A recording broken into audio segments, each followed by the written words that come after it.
ঠিক আছে ঠিক আছে ঠিক আছে ঠিক আছে ঠিক আছে উঠো দেখতেছি দেখতেছি ভাই দেখতেছি দেখতেছি দেখতেছি বাবা আমি দেখতেছি দেখতেছি এটা কি মিডিয়া দেখতেছে আরে বাবা না না এটা এটা কোনো কথা না এটা কোনো কথা আমি এটা এভাবে তুমি করতে আমি 4 দিন হইছে স্যার গাড়িটা ভাই না না এটা ঠিক আছে আমি 4 দিন স্যার গাড়িটা কানছি স্যার না না এটা 4 দিন স্যার আমার মাপ আপনারা জানেন যে ঢাকাতে যে পরিমাণে অবৈধ ব্যাটারি চালিত রিক্সা চলে এসছে এটা নিয়ে জনদুর্ভোগ একদম চরম পর্যায়ে পৌঁছেছে।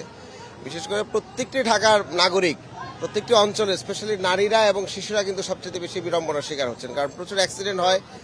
রিসেন্ট যে গবেষণা হয়েছে সেখানে ঢাকার 20% যে অ্যাক্সিডেন্ট সেগুলোর একটি বড় কারণ হচ্ছে ব্যাটারি চালিত রিক্সা। কারণ এই রিক্সাগুলো হচ্ছে ওয়েল্ডিং মেশিনে বানানো হয়, ওয়েল্ডিং এর যে ওয়ার্কশপগুলো আছে সেখানে বানানো হয়। কোনো ধরনের ডিজাইন নাই, কোনো ধরনের নীতিমালা নাই, এবং একটা ভারী বাহন হাত দিয়ে এটাকে ব্রেক করা হয়, যে কারণে এটা আসলে কোনো কন্ট্রোল নাই। তো সুতরাং যানবাহন এবং গণপরিবহন যে বিষয়টা সেটা হচ্ছে যে জনগণের একদিকে হচ্ছে সুরক্ষা দিবে, এটা হচ্ছে গণপরিবহনের প্রধান শর্ত। দ্বিতীয় শর্ত হচ্ছে যে সেটা দিয়ে মানুষের পরিবহনগুলো ঠিক মতো করতে পারবে। এই রিক্সাগুলোর মধ্যে কোনোটাই নাই যে গণপরিবহনের যে মিনিমাম যে স্ট্যান্ডার্ড, যে মানুষকে নিরাপদে পৌঁছে দেওয়া, যারা বসছেন ড্রাইভ করছেন তার জন্য এটা নিরাপদ না, কারণ এটা স্পিড এবং এটা সকল কারিকুলাম কোনো মেকানিক্যাল স্ট্যান্ডার্ড অনুযায়ী তৈরি হয়নি।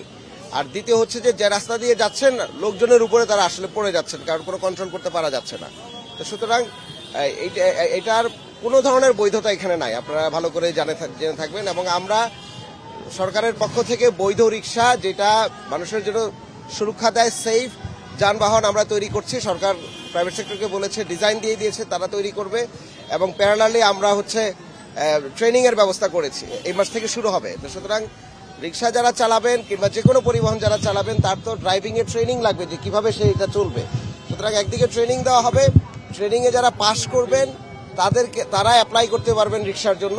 একটি ভোটার আইডি কার্ডের এগেইনস্টে শুধুমাত্র একটি রিক্সাই দেওয়া হবে। তো সুতরাং রিক্সা দিয়ে এই যে বাণিজ্য করা, ব্যবসা করা, সেটা আসলে বন্ধ হবে সবার প্রথমে। আর দ্বিতীয় হচ্ছে যে সড়কের মধ্যে শৃঙ্খলা আনার জন্য ট্রেনিংটা খুব গুরুত্বপূর্ণ। এবং ট্রেনিং এর সাথে সাথে গুরুত্বপূর্ণ হচ্ছে যে যারা ট্রেনিং এ পাশ করবেন তাদেরকে আমরা সিটি কর্পোরেশনের পক্ষ থেকে যে বৈধ রিক্সাগুলো তৈরি করা হবে সেই রিক্সাগুলোর আমরা লাইসেন্সিং করব। তো সুতরাং লাইসেন্স ছাড়া কোনো রিক্সা ঢাকা শহরে নামানো হবে না, এবং ঢাকা শহরে লাইসেন্স পাওয়ার পরেও কোনো রিক্সা মূল সড়কে আসতে পারবে না। এটা দুটো গুরুত্বপূর্ণ বিষয়। সুতরাং মূল সড়কের বাইরে ভিতরে লাইসেন্স সহ বৈধ রিক্সাগুলো নির্দিষ্ট জোনে নির্দিষ্ট এলাকায় রিক্সা চালাতে পারবেন, এক রিক্সা অন্য এলাকার মধ্যে যেতে পারবে না। এই ধরনের শক্ত কাঠামো আইন আমরা তৈরি করছি, গাইডলাইন আমরা তৈরি করেছি, আমরা স্ট্যান্ডার্ডটা তৈরি করেছি যে বাহনটা তৈরি করা হবে সেই বাহনটার স্ট্যান্ডার্ডটা কি এবং কারা কারা এটা তৈরি করতে পারবেন। যেখানে সেখানেই রিক্সা উৎপাদন কেউ করতে পারবেন না, তাদেরও আর আমাদের সিটি কর্পোরেশন থেকে লাইসেন্স নিতে হবে। সেই লাইসেন্সগুলো নিয়ে যখন রিক্সা প্রডিউস করবেন আমরা তখন নাম্বার প্লেট দিব, যিনি এই প্রশিক্ষণের মাধ্যমে সার্টিফিকেট পেয়েছেন। শুধুমাত্র সনদপ্রাপ্ত রিক্সাওয়ালাদেরকেই আমরা রিক্সা লাইসেন্সটি দিব, এবং একটি ভোটার আইডি কার্ডের এগেইনস্টে আমরা একটি রিক্সা দিব, তার বাইরে না। এই কথাটি আমরা বারবার বলে এসেছি, এবং বলে আসার পরেও ঢাকাবাসীর পক্ষ থেকে এবং দেশবাসীর পক্ষ থেকে একটি বড় প্রশ্ন হচ্ছে যে আমরা কড়াভাবে এদের বিরুদ্ধে নামছি না কেন, তাই না?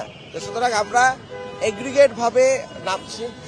হ্যাঁ, আচ্ছা, আমরা এগ্রিগেট ভাবে নামছি, যে কারণে যেখানের মধ্যে এই রিক্সাগুলো তৈরি করা হয় এবং চার্জিং পয়েন্টগুলো আছে তার উপরে আমাদের অপারেশন শুরু হবে। এগুলোকে আমরা বন্ধ করে দিব। ডেস্কোর সাথে আমরা আলাপ করেছি, এবং আজকে আমরা ডিএমপি সিটি কর্পোরেশন মিলে আমরা এই যৌথ অভিযান শুরু করেছি। ঢাকার বিভিন্ন স্পটে অভিযানগুলো শুরু হবে, এটা আমরা আজকে শুরু করলাম। এবং ধারাবাহিকভাবে আপনারা দেখবেন যে মূল সড়ক থেকে ব্যাটারি চালিত রিক্সাগুলোকে আমরা বন্ধ করে দিব, আমরা ধরে নিয়ে যাব, এভিকশন করব, এবং গ্র্যাজুয়ালি আমরা বৈধ রিক্সাগুলোকে মাঠে আনবো। ধন্যবাদ।